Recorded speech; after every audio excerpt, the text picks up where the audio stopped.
Hi, I'm Susan Drumm, and welcome to the Enlightened Executive, where your personal evolution sparks your leadership evolution. Each episode, we feature groundbreaking techniques and strategies to help you get the edge in personal and leadership effectiveness. This episode is brought to you by Meritage Leadership. At Meritage, we strengthen leaders and empower teams to achieve high performance.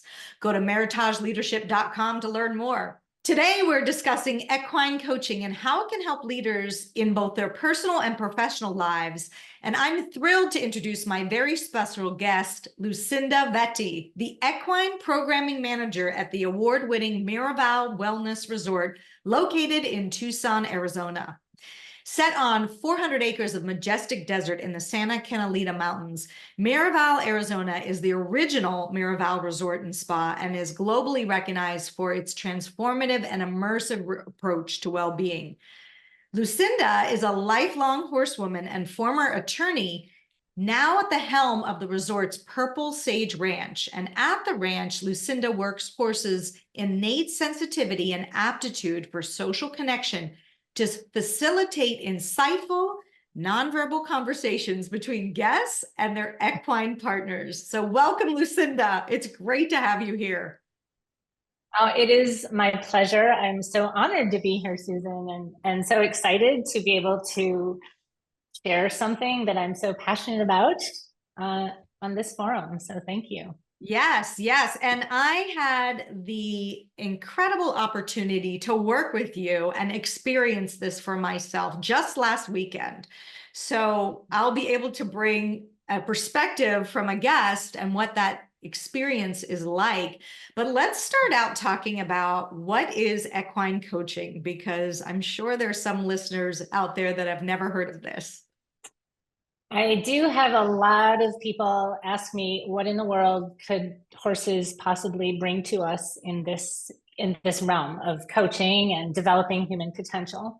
So equine coaching or equine facilitated learning is really a partnership between a horse, a facilitator, and whoever we're working with. But what we've learned is that horses are incredibly sensitive, intuitive, and actually have a high level of emotional intelligence, believe it or not. And so equine coaching is a modality that takes advantage of horses in their most natural state to help people get in touch with all kinds of information that we hold inside of ourselves that is often on a subconscious or below the level of consciousness. Yes, I would say that was my experience exactly. And I think it's the way people are using horses in this modality is the horse actually reflects back to you the energy you're putting out there that you may not even realize. And it's quite eye-opening because there's, they're going to respond based on how you're showing up.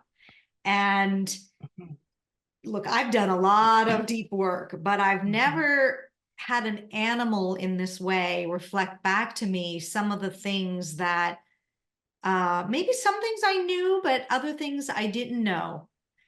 And so maybe it's just really good to get into some examples of that. But before I get into the examples, in terms of how you're working with coaches, can you describe, with horses, can you describe a little bit, like, what is that experience for a lot of guests in the ring?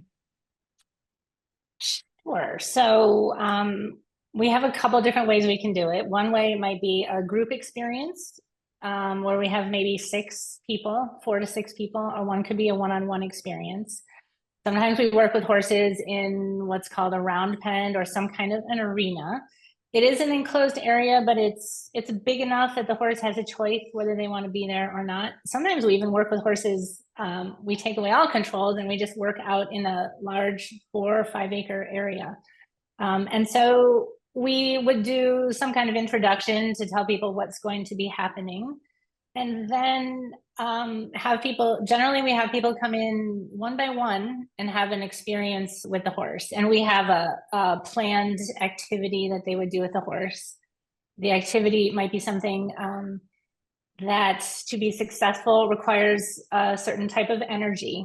what we learn from the horses is that there's kind of 5 different types of leadership energy, I guess you could say, that we can bring to any given situation. So it could be the energy of the sentinel, the energy of the visionary, the energy of the nurturer, the energy of the dominant, believe it or not, or the energy of the predator.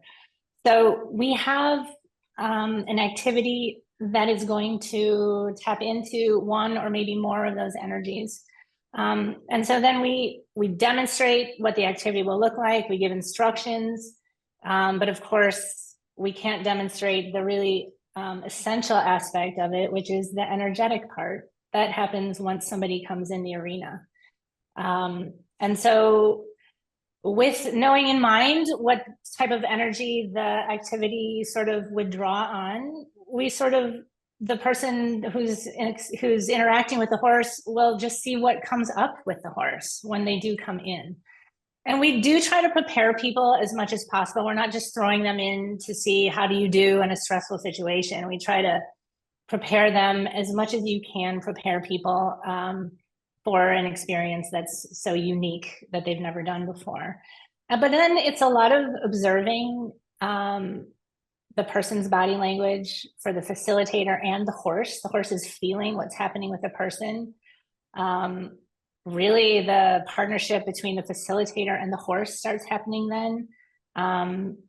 Because as the coach or the facilitator, we have to learn to feel in a similar way that the horse does.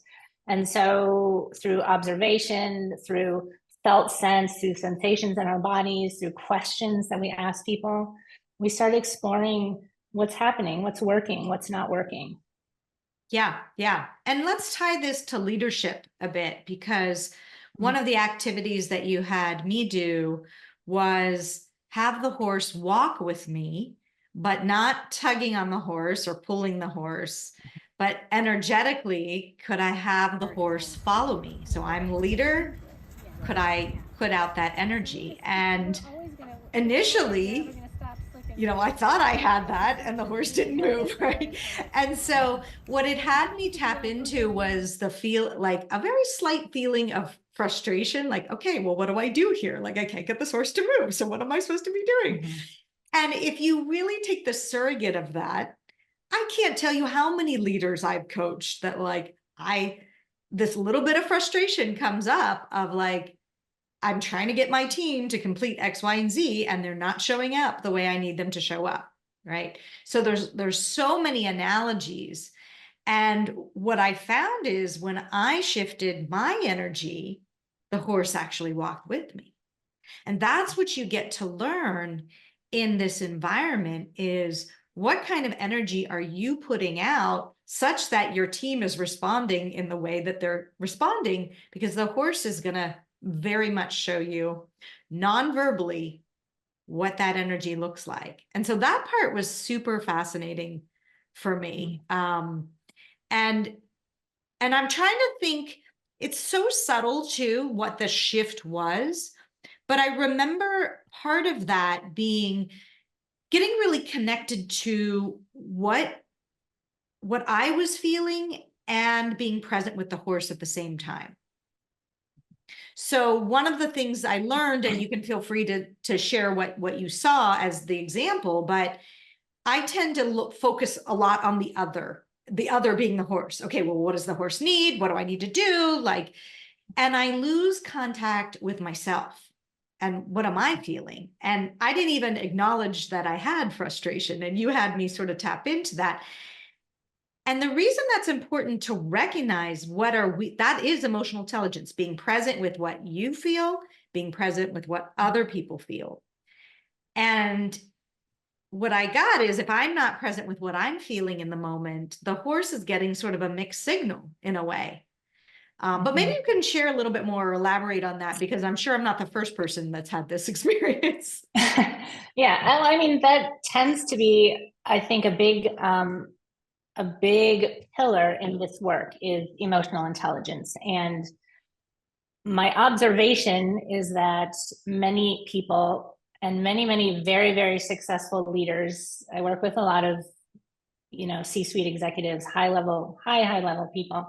many people have gotten to where they are by suppressing emotions, right? Or focusing on the positive, right? Like just always kind of nurturing a sense of positive emotions, which that's not a wrong thing to do. But it sort of skips a level. And this is where the horses really teach us that we need to learn to, to really be clear in our energy, to have what's going on in our heads and what's going on in our energy in alignment. We need to learn how to become really aware of emotions in their most pure form. And so oftentimes the way I talk about that is that an emotion begins as a sensation in your body. And this is one of the things the horses help us tune into. And so a lot of people are suppressing emotions because by the time they feel a so-called negative emotion, it's the intensification of the emotion, right? Frustration turns into, maybe it turns into rage, or it turns into, whatever it might turn into. But on that very, very subtle level, there's a subtle shift in energy that starts interfering with communication, which starts interfering with the nonverbal communication that's so important. So where the horses come in is they kind of give us a model for emotional intelligence that I think is really unique, because it's not just about identifying the emotion. It's also about getting the message behind the emotion. I think that's what helps shift the energy, because I don't know if you remember, but I was asking you once, once we sort of got to the point of, well, what I'm trying isn't working, right? And that was something you were willing to admit. You couldn't get this 2,500-pound horse to move away from to move to the area you wanted to go. But once we got to that, then I could say, well, that sounds like the definition of frustration, right? Because it was very small. You weren't mad at the horse. Yeah. You weren't really frustrated with the horse, right? So there's some resistance to acknowledging the emotion. But what the horses teach us, if you can feel the emotion in its most pure form, which oftentimes is a subtle shift in the body, then you get the message behind the emotion. You never have to name the emotion. You never even have to state the emotion. If you can realize, oh, this isn't working. Oh, that's frustration. That opens up a whole lot of possibility for you, right? Then you change something in response. Well, what else can I try, right? What else might work? Do I need some help? Whatever it is, it taps into a sense of curiosity about the emotion. They're not just expressing it or suppressing it, which are sort of the flip side of sort of the same dysfunctional coin. You're actually getting the information from the emotion, changing something in response. And then with the horses, we say you go back to grazing. But basically, you just get on with your day, or you get on with the activity. And that applies to all kinds of emotions. We can start asking questions of them. But the first step is to be willing to feel the emotion. And I think a lot of people don't want to feel uncomfortable emotions. Yeah, right? For sure. For sure. And it was amazing though, once I did sort of stop and acknowledge and feel where it was in my body. And again, it was so subtle. I didn't, certainly there are far bigger things that can get frustrating than that. Like I was curious, but also I was sort of like, okay, well, I tried this, I tried that. I don't know what else to do here. But the minute I acknowledged where I was, the horse started walking. That's the crazy thing. And I it's think almost like the horse just wanted me to acknowledge the emotion that was there, right? Well, and I think that there's and there's even been some research on this. There's kind of like a shift in blood pressure, a shift in energy that happens when we stop, because even if you're not purposely suppressing the emotion, it can just be sort of an autonomic response to what's happening. There can be a rise in blood pressure, and horses that are so tuned into that, the prey animal, they're very tuned into things like energy, but that shifts the energy. And then when you acknowledge it, it's like it's there all of a sudden. And the other thing that can happen is that sometimes the emotion is a little bit about the present moment and a little bit about the past, right? Yeah. And there can be even some like deeper pain under that that's really causing the body to go into an autonomic state of survival, like fight or flight, or even shut down on a very subtle level, but the horses tune into it. Yeah, they feel that. Well, tell us some stories about other leaders. I've shared a little bit about my experience, but what type of breakthroughs have leaders had by doing this equine coaching? Yeah, so one of my favorite, I think well, not favorite, but one that really stands out to me is I was working with an entrepreneur, very successful, also somebody who happened to be a neurobiologist, I think PhD from Harvard. I think he'd been a Rhodes Scholar. Very, very intelligent person, and much more of an expert in the nervous system than I am. And before we even started our session, you know, he was very curious about what are we going to be doing here. And when I started talking about the energy piece, he brought up a video of his research that he was doing on how subtle shifts in heart rate cause minute movements in the head when emotions shift, and how he thinks this is what horses are tuning into. So really dealing with an expert. And this is somebody who developed a technology used for autistic children. And so of course, I was like a little intimidated. I had to kind of find my inner courage and really trust what the horses and I have to share with him. And so once we got down to the horses and I started talking about what we were going to be doing, he got very, very interested, very excited to come in. And so it was the same activity that you did with the horse, where it's inviting the horse to leave, this time with no ropes, though, no halter and lead rope, just at liberty. And so he came in and he set an intention for himself, which was that he wanted to become friends. He wanted the horse to become a friend. And then I proceeded to watch him put a great deal of effort into making this horse his friend. Studying, using all his vast, vast intellect and knowledge, studying, looking for reactions in the horse and minute shifts, bringing all his expertise on the nervous system into the situation. And as I watched him, I could really see that he was very disembodied, very disconnected from his body. And we paused, and it just started to kind of hit me that this really brilliant man maybe used his intelligence to sort of hold people at bay, right? The same thing that was such a gift also was his coping mechanism when he felt uncomfortable. It was something he used rather than actual connection. It was something that he used to soothe himself in uncomfortable situations. Oh my. And so I didn't. There's so many leaders, I can tell you, to do the same thing. Yeah. Using their intellect as a way to stay safe, as a way to create distance and protection. Yes.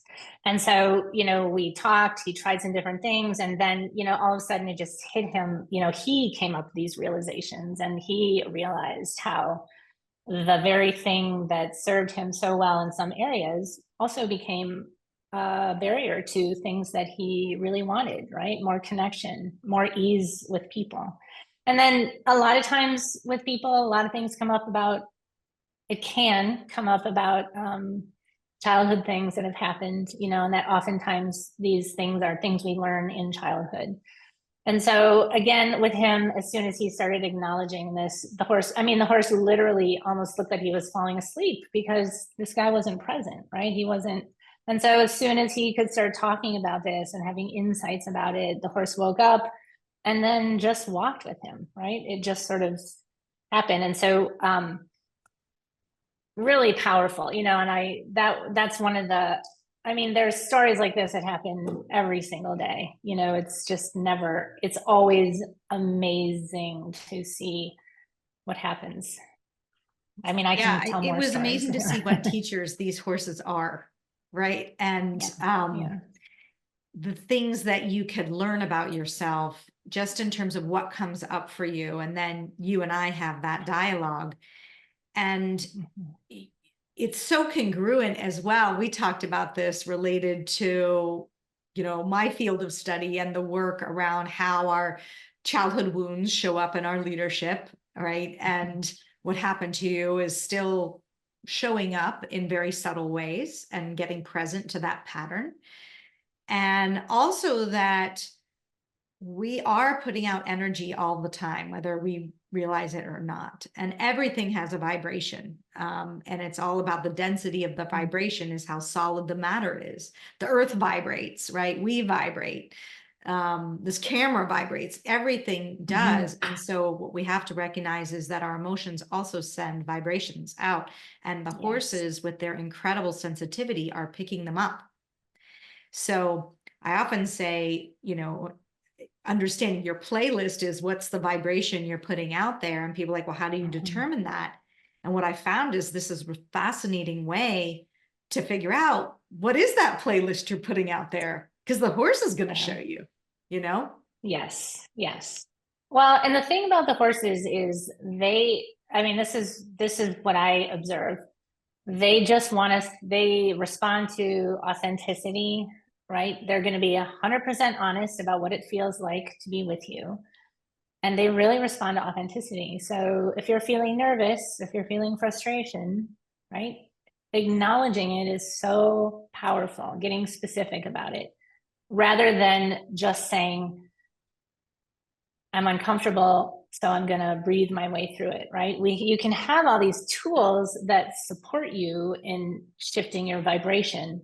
And I think what the horses show is there's a really important step where we've got to feel what we're feeling, understand it, get curious about it, maybe even have compassion for it, right? Not let it stop us, but not suppress it and push it down, because it's still in there, no matter if you make the choice to be positive or, whatever it is. It's like we need to go through sometimes the challenging stuff, get the information from it in order to get to the other side, to that more kind of relational, connected state in the nervous system. And we worked over the course of a couple days. So I would highly recommend that this is not just a one thing, that you do need a couple of days. And I mean, amazing setting at Miraval. There's incredible spa, workout activities, classes, hiking, all of the gorgeous, but it's really could be wonderful for a team retreat or for a cohort, a group of CEOs, a forum, I'm in EO, YPO forum to go do this type of work together, because you're learning and growing together. You're also restoring, with all the healthy eating and different types of spa treatments and wellness. But I was also struck by, and you gave me some suggestions around really interesting things I hadn't done before in working with energy, with some other types of practitioners that were super valuable for me. So I find like this type of work, but when you couple it with the equine, you'll keep learning about yourself, not just in the ring, but as the day progresses. And then when you go back in, you're working and shifting something else. Yes. And I think a lot of people do find that they start seeing all of the offerings we have here seem to sort of miraculously support each other, right? So you do one thing, and then something comes up, and it comes up a little different way with the horses, and it comes up a little different way somewhere else. So it is a fantastic place to come with a cohort or a group or a team and have a very holistic approach to restoration, leadership, well-being. Yes. Well, what's one thing that leaders could try today, tomorrow, to get an experience or at least become more present to the type of things that you're teaching? Well, I think that I always would say, if you can't, if you don't have horses to work with, starting a mindfulness practice, some kind of meditation practice, is incredibly powerful. But even just sort of shifting your belief system around emotions, or even understanding what your belief system is around them, and maybe even starting to notice what's going on in your body, because really I think the body is connector between the thinking brain and our emotions. And so starting to develop some practices around connecting with your body, leaning into things that are uncomfortable. And I think developing a mindfulness practice is an incredibly powerful thing to do, even in short spurts of it. Yeah. Yeah. You started each of our sessions with a body scan and just almost speaking out loud. What are the sensations I'm feeling? My shoulders tight, my hat, I can feel it on my head. I've got a little bit of tightness in my jaw, that type of thing. And just scanning the whole body to notice what's going on and maybe choosing one area to focus on, and notice if there's any emotion that you're picking up related to that body sensation. Most of the time, I'm just racing from one thing to the next. I'm not paying that level. Yeah. So when you say mindfulness, I think that very specific practice, and I've been starting to do that kind of right before my meditation or after, just to check in and say, what does my body have to say? Because so often the mind is just running everything, but the body has wisdom too. And if we're not taking the time to access it, we're losing important data. Yeah, and I'm really glad you brought that up, because the body scan is also, once you sort of start getting a little bit accomplished at it, you can do it very, very quickly. And you can start to discern if energy is yours, stuff, or emotions are yours, or if it's somebody else's, right? Or you go into a meeting and you notice a shift, and there can be a lot of information there for you. So that's a powerful practice. Well, I feel so blessed to have the opportunity to get to work with you and over the weekend. So thank you for everything that you shared with me and the wisdom, and excited to just bring this more out into the world for people to experience. Where can people learn more about you and your work? Well, they can go to the Miraval, Arizona website. The equine specialist here. We've got a video that tells a little bit about it. I also have a TEDx talk that I think kind of describes the work pretty well. That's called Lessons from Listening to Horses. And of course, come to Miraval and experience it. If you're feeling overwhelmed and you need a break, I'm telling you, go spend a couple days. You'll come out. You'll come out with awareness and some important, I think, permanent shifts for the better. So, well, thank you so much for your time today. I could talk to you for another hour. And I'm glad we got a chance to experience it first together, and then get a chance to speak about it live with the rest of our community. Yeah. Thank you so much, Susan. Just appreciate you, and what a pleasure to be here and to know you. Thanks. Oh, thank you. And if you like this episode, you're not going to want to miss my interview with Josh Linkner, who believes that it's in our nature as human beings to be creative. And the single biggest roadblock to creativity is fear. Let's lead the way. Hope you enjoyed today's episode, and I'd like to point you to the next important step. Hit the subscribe button and the bell to get notified when we release new content. I'll see you on the next episode of The Enlightened Executive.